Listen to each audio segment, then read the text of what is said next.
a toujours évolué avec les besoins de notre clientèle et puis on a aussi optimisé nos prestations qui étaient déjà en place. On a développé certaines nouvelles comme la pulvérisation avec le durcissement de la législation et puis d'autres ont arrêté comme l'épandage d'ammoniac avec la réglementation. Donc je dirais qu'une ETA c'est vivant quoi. Donc on évolue selon les besoins et les désirs de chacun.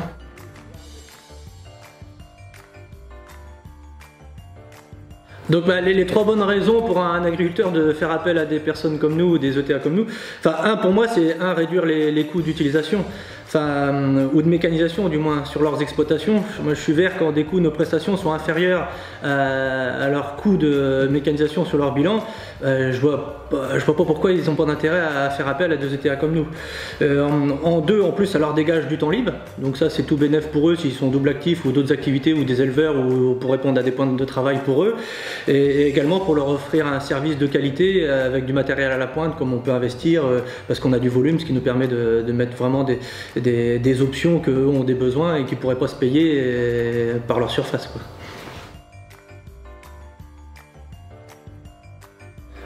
J'ai envie de dire oui carrément, l'agriculture de précision on y est déjà depuis presque une dizaine d'années maintenant. J'étais moi dans vraiment les GPS, déjà par mon expérience, j'avais fait un stage en Australie dans ma jeunesse où j'ai vraiment vite compris que les GPS ça nous amenait du temps, du gain, et donc je suis parti à bloc là-dedans quand je suis revenu.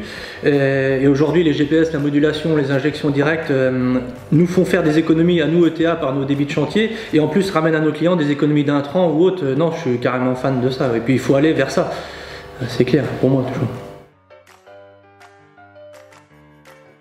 Mon dernier investissement ça a été l'achat d'une paire de chenilles sur un tracteur.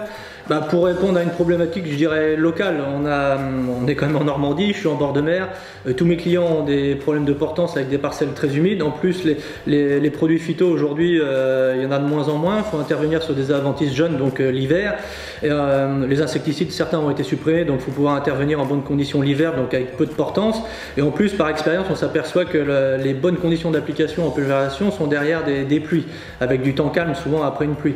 Donc j'ai répondu à un besoin de la clientèle avec l'achat d'une paire de chenilles et qui répond à ma problématique locale, je dirais.